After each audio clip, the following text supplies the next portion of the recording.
लोकसभेच्या निवडणुकीला सामोरं जात असताना भारतीय जनता पार्टीने गेल्या 15-20 दिवसांमध्ये संघटनात्मक काही कार्यक्रम हे पुणे शहरामध्ये या लोकसभेमध्ये राबवले, ज्याच्यामध्ये भारतीय जनता पार्टीच्या संघटनात्मक सर्वच आघाड्या, सर्व मोर्चे, सर्व मतदारसंघ यांच्या बैठका संपन्न झाल्या। त्याचबरोबर भारतीय जनता पार्टीचे नेते, या राज्याचे मंत्री आदरणीय चंद्रकांत दादा पाटील यांच्या उपस्थितीमध्ये सर्व प्रभागांच्या पदाधिकाऱ्यांच्या बैठका या गेल्या 4 दिवसांमध्ये संपन्न झाल्या। बूथ यंत्रणा असेल, बूथवरती काम करणारे सर्व कार्यकर्ते असतील, बूथच्या वरती काम करणारे आमचे पदाधिकारी ज्यांना आपण सुपर वॉरियर म्हटले, अशा प्रत्येक पदाधिकाऱ्याला साधारण 3-3 बूथ हे आपण ओन करायला सांगितलेत। जे क्षमतेचे कार्यकर्ते आहेत त्यांनी खाली आपले 3 बूथ हे ओन करायचे आहेत। अशा दृष्टीने सर्व रचना ही आपण संघटना म्हणून लावली। आणि आता हे सगळं करत असताना निवडणूक जरी पुणे लोकसभेची 13 मेला असली तरी एका बाजूनी आपले महायुतीचे उमेदवार मुरलीधर मोहोळ यांच्या व्यक्तिगत भेटीगाठी या सगळ्या चालू आहेत। वेगवेगळ्या क्षेत्रात काम करणाऱ्या मंडळींच्या भेटी असतील, काही की पर्सन्स आहेत त्यांच्या भेटी, सुरुवातीच्या टप्प्यात त्यांनी काही वर्तमानपत्र, काही संपादक यांच्या भेटी केल्या। हा सगळा एका बाजूनी उमेदवारांच्या भेटीचा कार्यक्रम चालू आहे, दुसऱ्या बाजूनी संघटनात्मक जी सगळी रचना केली आणि त्याचा एक महत्त्वाचा टप्पा हा पुणे लोकसभेमध्ये उद्या आणि परवाच्या 2 दिवसाच्या या आमच्या कार्यक्रमामध्ये होणार आहे। तो एक म्हणजे उद्या भारतीय जनता पार्टीचा 44वा वर्धापन दिन आहे आणि या वर्धापन दिनाच्या निमित्ताने पुणे शहरामध्ये काम करणाऱ्या प्रत्येक नेत्याला, प्रत्येक कार्यकर्त्याला, प्रत्येक लोकप्रतिनिधीला आम्ही असं आव्हान केलं की आपण ज्या भागामध्ये राहतो, ज्या बूथवरती काम करतो, या बूथवरती संपर्क करण्यासाठी रविवारचा दिवस हा प्रत्येक कार्यकर्त्यांनी, प्रत्येक नेत्यांनी द्यायचा आहे। आणि साधारण लोकसभेमध्ये असणाऱ्या 2010 बूथवरती त्या दिवशी पुणे शहरातले भारतीय जनता पार्टीचे 10,000 कार्यकर्ते हे संपर्कासाठी बाहेर पडणार आहेत। आम्ही 2 प्रकारची पत्रकं केली आहेत। या अभियानालाच आपण हर घर मोदी का परिवार असं म्हणले। प्रत्येक घरामध्ये जाऊन नागरिकांशी संवाद साधावा, मोदी सरकारने गेल्या 10 वर्षात केलेली कामं असतील या कामांच्या संदर्भात चर्चा करावी, नागरिकांना सरकार म्हणून काय अपेक्षा आहेत, सरकारकडनं नागरिकांच्या काय अपेक्षा आहेत, काय कामं मोदी सरकारकडनं केली गेलेली आहेत आणि काय व्हायला पाहिजे अशी साधारण चर्चा करावी। आणि या चर्चेच्या अनुषंगाने दिवसभरामध्ये या सगळ्या भेटींचा आढावा संध्याकाळी मतदारसंघशः घ्यावा।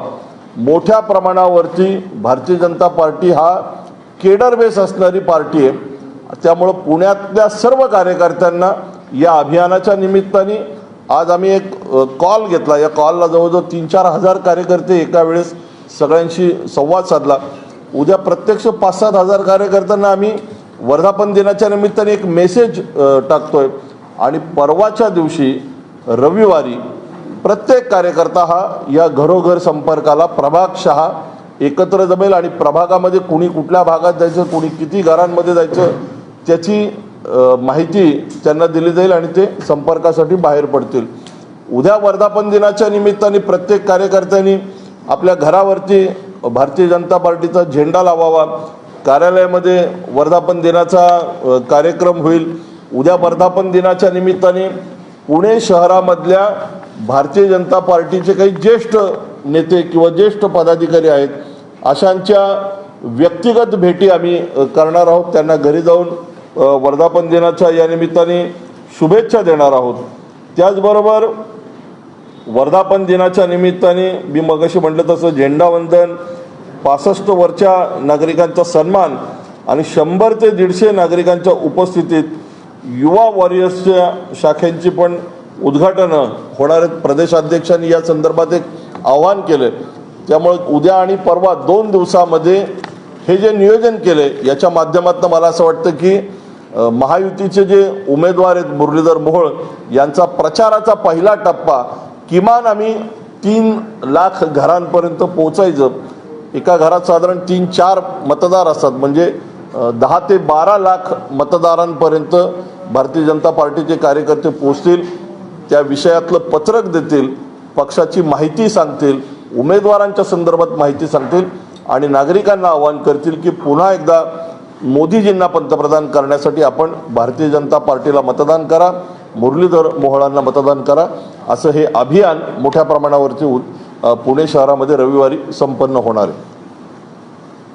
या पत्रकार परिषदेला आमचे प्रदेशाचे उपाध्यक्ष राजेशजी पांडे आहेत, प्रदेश प्रवक्ते संदीप खर्डेकर आहेत, त्याचबरोबर श्रीनाथजी भीमाले या लोकसभेचे आमचे सर्व कामकाज बघतात, अमोल कवितकर आहेत, शहराचे सरचिटणीस पुनीत जोशी, राजेंद्र शिळेमकर, बापू मानकर, रवी साळेगावकर, त्याचबरोबर पुष्कर तुळजापूरकर, सर्वच आमचे पदाधिकारी आहेत. वर्धापन दिनाच्या निमित्ताने होणाऱ्या या सगळ्या अभियानाची मी आपल्यासमोर माहिती मांडली. राजेशजींना काही या विषयात सांगायचं असेल तर राजेशजी बोलतील. नंतर आपल्याला काही या संदर्भात माहिती प्रश्न विचारायचे असेल तर विचारायला हरकत नाही. आपले शहराचे अध्यक्ष धीरज घाटेजी, सर्व पदाधिकारी, पत्रकार बंधूंनो, मला असं वाटतं की हे भारतीय जनता पार्टीला अशा प्रकारचं अभियान नवीन नाही.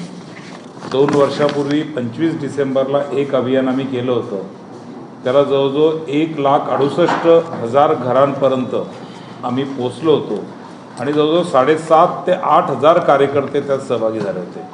आणि त्यामुळे हे जे आम्ही संकल्प केला आहे, मला विश्वास आहे की पुणे शहर भारतीय जनता पार्टीच्या सर्व कार्यकर्त्यांच्या शक्तीने हे 2013 बूथ, आमचे 738 सुपर वॉरियर, 10,000 कार्यकर्ते, 2 लाख घरं आणि 8 लाख मतदारांचा संपर्काचा टप्पा एकाच दिवसात आम्ही पूर्ण करू. आणि त्यांच्याशी केवळ संपर्क नाही करणार आहे, संवाद साधणार आहोत. म्हणजे हे पत्रक देऊन नाही यायचं आहे, तर हे पत्रक घेऊन त्यांच्याशी घरामध्ये संवाद साधायचा आहे, त्यांना प्रत्येक विषय आपला समजून सांगायचा आहे. अशा प्रकारचा एक चांगला कार्यक्रम आम्ही करतो आहे आणि मला विश्वास आहे की हा कार्यक्रम 100% यशस्वी होईल. तुम्हाला काही विचारायचं तर विचारा.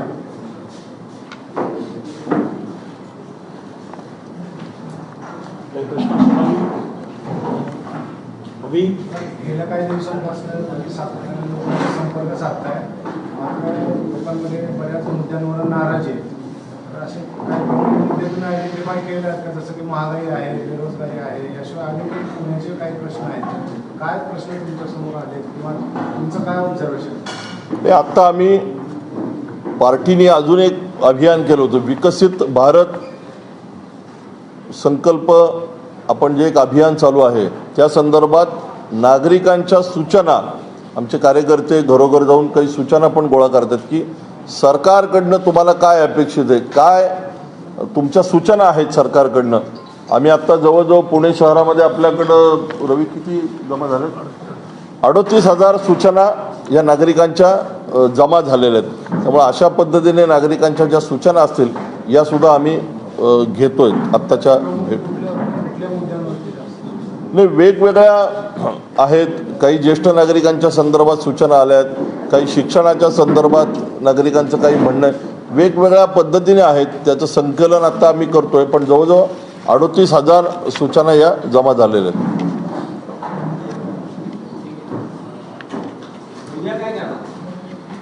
उद्या वर्धापन दिनानिमित्त कार्यालयामध्ये सकाळी ध्वजारोहण होईल. उद्या भारतीय जनता पार्टीचं पुणे शहरामध्ये गेले अनेक वर्ष काम करणारी काही मंडळी आहेत, पदाधिकारी आहेत, आजी माझे जुने काही नेते आहेत. अशांचे आम्ही घरी जाऊन भारतीय जनता पार्टीचे कार्यकर्ते त्यांच्या घरी जाऊन त्यांना भेटणं, त्यांचा सन्मान करणं, त्यांना वर्धापन दिनाच्या निमित्ताने शुभेच्छा देणं असा कार्यक्रम हा उद्या आहे. बूथवरती सगळ्याच बूथवरती भारतीय जनता पार्टीच्या कार्यकर्त्यांनी एकत्र जमून कार्यक्रम करायचे. फक्त हा जो संपर्क अभियानाचा टप्पा सांगितला आहे तो परवाच्या दिवशी रविवार असल्यामुळं वर्धापन दिनानिमित्तच कार्यक्रम आहे. तो उद्याच्या ऐवजी आम्ही प्रत्यक्ष सगळी फील्डवरती कार्यकर्ते 10,000 कार्यकर्ते हे रविवारच्या दिवशी दिवसभर या संपर्कासाठी फिरतील. स्मार्ट सिटीसाठी काही वेगळं केलं आहे का? मला असं वाटतं की वर्धापन दिनाच्या निमित्ताने संपर्क अभियान हा आजच्या पत्रकार परिषदेचा विषय आहे.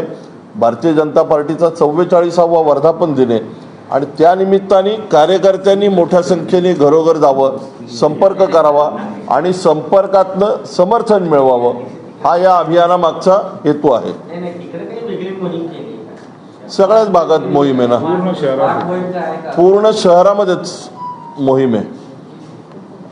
मित्रपक्षांचे असणार का लोकप्रतिनिधी? आम्ही आता भारतीय जनता पार्टी, शिवसेना, RPI त्याचबरोबर इतर जे सर्व मित्रपक्ष आहेत, आम्ही आता हे पत्रकसुद्धा महायुतीचं पत्रक म्हणून काढलेलं आहे. त्यामुळं महायुतीच्या सर्व कार्यकर्त्यांना आवाहन करतोय, जरी उद्या भारतीय जनता पार्टीचा वर्धापन दिन असला तरी सर्व कार्यक्रम हे महायुती म्हणूनच आपण करत आहोत. महायुतीच्या बैठका संपन्न झाल्या, मतदारसंघाच्या महायुतीचे आमचे समन्वयक नियुक्त केलेत, महायुतीच्या प्रभागशहा बैठका आणि मेळावे करायचं असंही नियोजन झालेलं आहे. अध्यक्ष तुम्ही म्हटलं की प्रचाराचा पहिला फेर आपण इतर पॉलिटिकल तुमची 5 वर्ष सत्ता होती महापालिका, परंतु आता शहरात भीषण पाणी टंचाई, त्याला जबाबदार तुम्ही नाही?